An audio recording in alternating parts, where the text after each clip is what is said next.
I've been practicing architecture for the last 35 years or so in Goa. We mainly work in the sort of alternative space. So we've been doing, low-cost homes in the beginning. We've been doing sort of boutique hotels towards the end, and more recently trying to push the sustainability agenda. In the first 10 years or so, we actually constructed the houses we designed. So we got this hands-on experience of actually dealing with materials, dealing with local technologies, trying to keep the costs down, encouraging local crafts of the area. So it's been an exciting journey. But this pandemic time, it's quite a challenge, but an interesting time as well.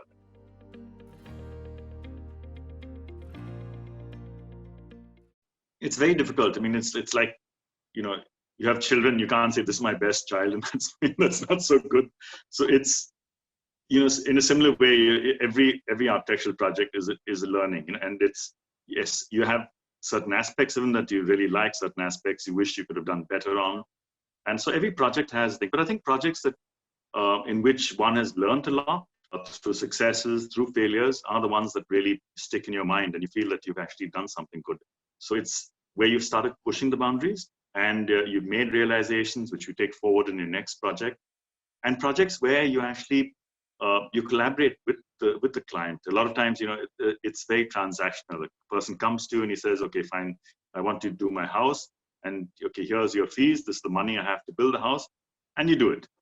But I think it's important to have that partnership between you and the client, so they feel they've done it themselves. That you're part of the team. And not only you as the team, but also the people who build it. So you're part of a team in which everybody feels that I've done it. It's with me. Yes, it's with others, but I've contributed in it. My name is on that wall as well. So I think that's extremely important for architects to realize.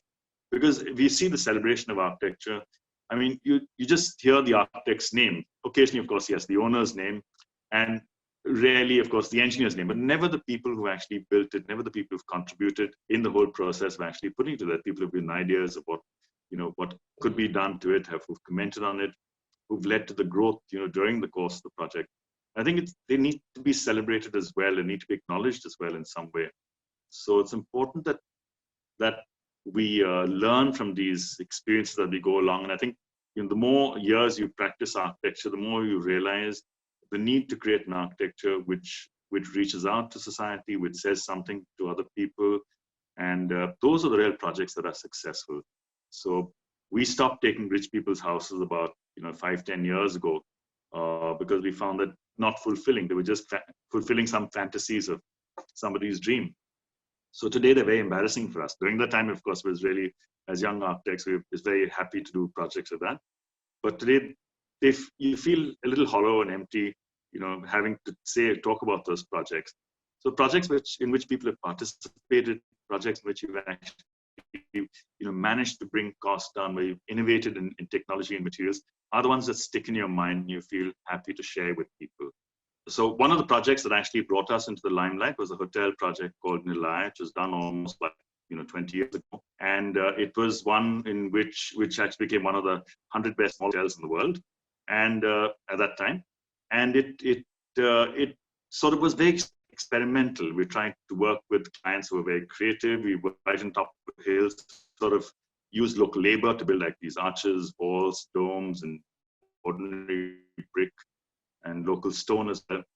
So it was a great learning process for us and an amalgamation of all the previous learnings that we had before. So that was one project that we were happy with. There are other houses in which we got the owners to participate in their houses, in which there's Mr. Kimoraji's house, there is Commander Narayan's house. There is so many in which they've actually taken part in the whole construction of the building, and you can read their own lifestyles in the house itself. The openness, the sort of choice of materials that they do, the sort of connection to nature that the houses have. So in a way, we're actually interpreting the owners themselves. We're trying to put into their own likes, their own sort of aspirations into a built form.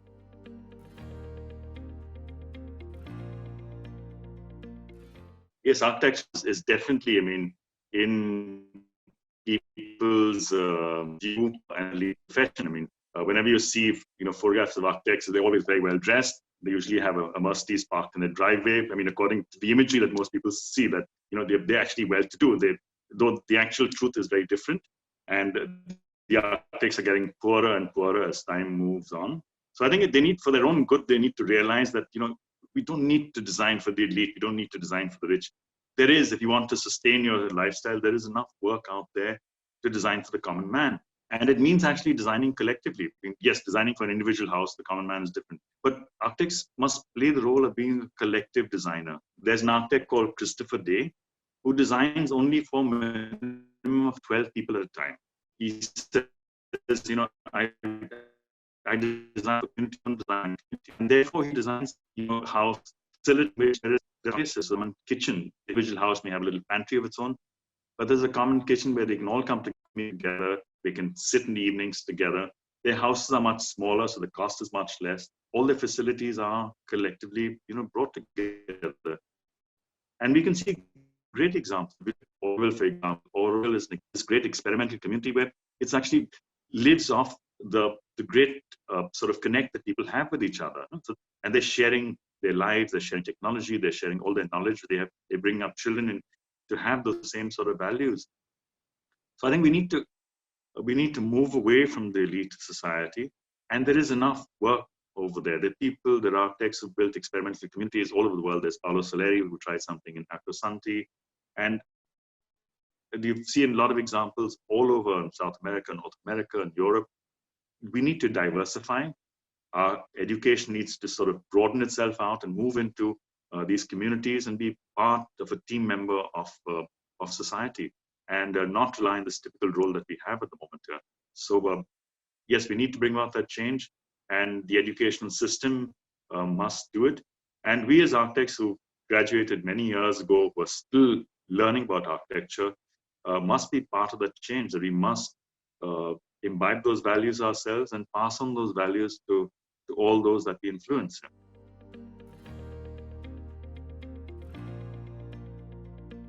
A lesson I never forget is to be clear in whenever you say something to someone. So I remember one of our first houses, I asked the client, he said, can you mark the profile of the building on the site?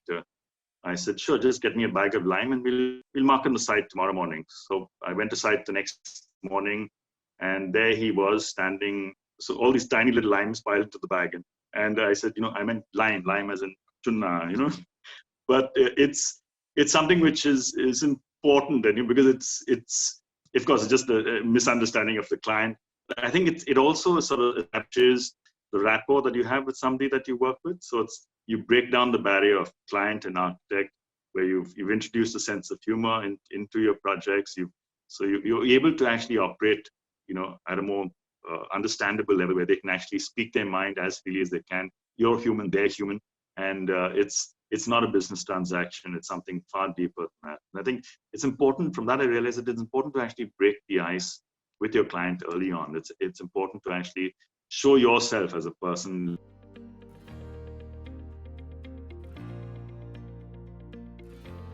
Oh, that's a tough one, because everybody wants to hear a different message.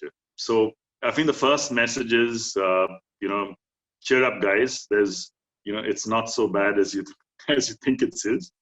Though a lot of people are really, hit financially, I think it's a great time to actually, get our act together, to reinvent ourselves, to be able to sort of look at what we can do as, members of society, and going beyond our role as architects. So I think it's first connect with your families, connect with the community around you, learn other things besides architecture. We tend to get very focused in our own profession and careers, but there's so much to learn from the outside world, and I think it's something that's going to pass. Something that's even if it doesn't pass, it's going to be part of our life. We need to accept it. But I think the learnings that we have in this time are, everybody's been saying, are life changing. So how do we use it positively is an extremely important aspect that we need to. 6 months ago, I had a mild heart attack, and for me, it was like you suddenly realize how vulnerable life is. I mean, there's where next moment you're there, next moment you couldn't be, you're gone. So how do you actually make sure that your life is fulfilled and you're able to pass on whatever you have to, your value system, your knowledge, into the next level of society. So I think sharing is another important thing to have. There's no such thing as, this is mine, that's each one learns from each other. There's nothing that is completely yours. There's nothing that's completely, that has this patent on it. Ideas are meant to be shared. They're meant to be developed. If you can't copy it directly, but they mean you need to sort of understand it, digest it, evolve it, and recreate it in your own way with your own influences. So I think it's the sharing, it's the sense of empathy, it's a sense of giving that all of us need to imbibe, and especially as architects, we have a tremendous opportunity to actually, with our ability to communicate with people, with our ability to put thoughts into form, that we can do a lot more. So the regional plan was something that I worked on, close to 10 years. Actually worked on it for about 4 solid years, and it's been 6 years since we've actually done that. We did that along with Charles Correa and with Edgar Ribeiro. So for me, who's not a trained planner, it was a very interesting journey. Now, however, we see in the application of the regional plan some interesting aspects that are turning up. In the regional plan, we tried to preserve all the green areas. We made sure that we identified eco-sensitive zones. So these could be fields, forests, water bodies, mangrove areas, all which are nature-based sort of aspects or land uses. And in this pandemic time, we realized that these are something we need to preserve because people are going back to their fields and producing food. We need to look at our forests as a place of refuge. People are moving away from cities and moving into rural areas, especially areas which have a lot of greenery, which are eco-friendly. It gives that sort of comfort to people in these times where a lot of people are distressed by what's happening around them. So I think a regional plan that is people-centric, that is environment-centric, is extremely important, and we're happy that we proved right in this aspect, that we took the right step in ensuring that we preserve these areas, and we control the amount of development that takes place, because development has now become a bad word, because people think of development, they can just think of big buildings and factories and roads and heavy bridges, and it's most of the time it's quite destructive because it's not sensitively done. And now that people are moving into villages, into smaller communities, this ability to actually have an economic driver that is very local, that's very focused in small areas. We do not need these massive buildings and factories. So I think it's a planning effort where one is actually looking at a localization of the economy is definitely the way to go. I'm happy that village-centric planning is working.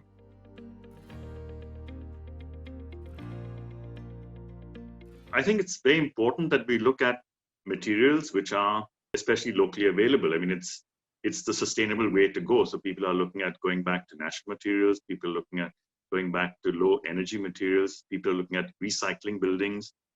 People are looking at, how do we give people work? I know some 20 million jobs that are lost in this pandemic. And so how do we actually less industrialize our economy and actually create a greater skill base? So this challenge is interesting because here we can actually offer an alternative of employment by teaching building skills. And so if we can actually use these materials which are natural, which we've lost track of, people are now only know to build in concrete or steel and things like that, and we've lost the ability to actually build in mud or any other local stone material that's available. That's available very closely. So your raw material cost is very little, and your main component is labor. So there are organizations like Punashala, there are organizations in Oroville, which are actually empowering people to actually work in these materials. And that's really interesting to see happening. I would see that a lot of architects are now complaining, a lot of the architects are shutting their offices or mothballing them or really reducing the number of people working for them just to cope with the financial situation that's happening. But here actually lies an opportunity to actually reinvent ourselves. And I think the new normal is something where we have to look at how can we actually be more valid to society. So we're not just designers of houses or particular type of building, but we're actually enablers of a new way of life. So if you're looking at a house, for example, so can our house actually, produce energy? So we're looking at solar systems very actively. We're looking at, can it produce food? How can we actually use the roof space possibly, or the extra open spaces to produce food? How do we recycle our water to help? How do we recycle our waste? So everything is closed loop in a way. So I think as architects, we need to be, even though we're called as fairly holistic designers, we need to be far more holistic and take on board a lot of these other aspects that we normally don't look at. We allow a specialist to do something else. There's landscape architect, interior architect. There's the artist who comes in and slap something on the wall. So we need to look at it differently and say that we need to actually bring these people all together and restore a base which benefits everybody, keep everything local. How do we recreate communities? We've seen in this pandemic, people come together. People are no longer selfish, they actually start sharing. So can we actually create an architecture which allows for sharing, creating more common spaces where people can gather and share what they have? And that creates a more resilient society, a society in which people care for each other, people partake in everything else that other people have. There's an empathy that exudes from society. And I think architects can play a big role in actually creating spaces and being a catalyst in this direction.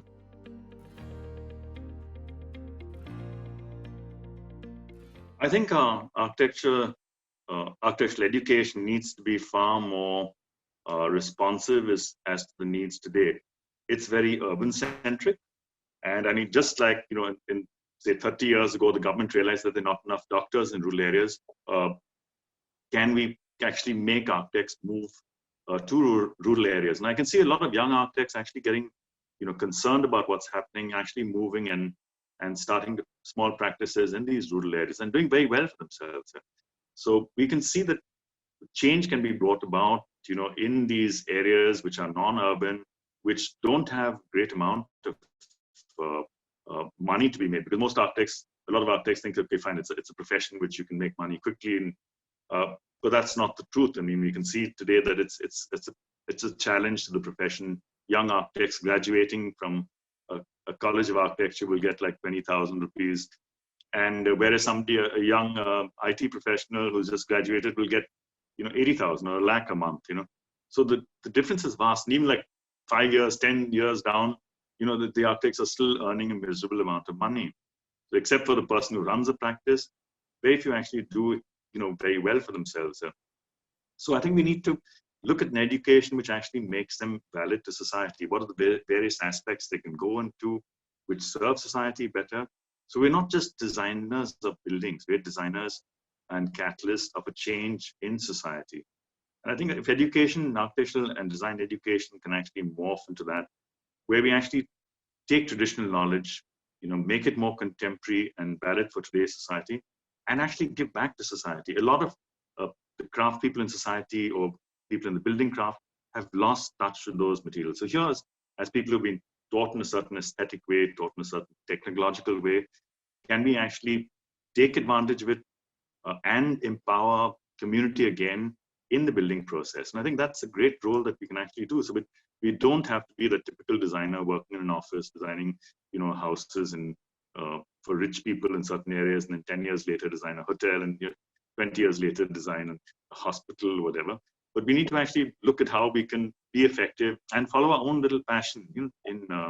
Like I've seen architects who have actually taken up into journalism, people who've gone into politics, and they've been extremely valid as well. So how can we actually, create an education system that allows for this holistic way of learning to be applicable in society? I think that's very important.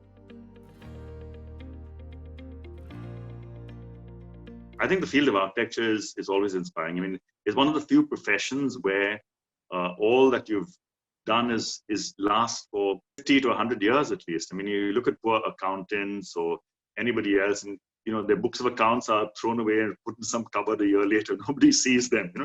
Architecture is one of the few professions where whatever you've done, good or bad, is up there for many years to see. And I think that's that's a great privilege that we have, that whatever we've created in this world is there for people to see. So I think it makes it a profession in which we're involved in all the disciplines, the sort of aspects of materials that we see, understanding history.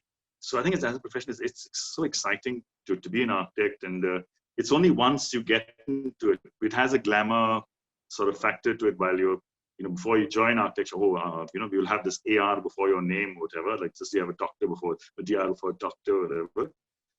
But I think it's something which is far more than that. I think it's a deeper sense of fulfillment. emerges from your mind into something which is eventually built and is there to stand the test of time. And I think becoming an architect is for a lot of people a great fulfillment of dreams of doing something contributive.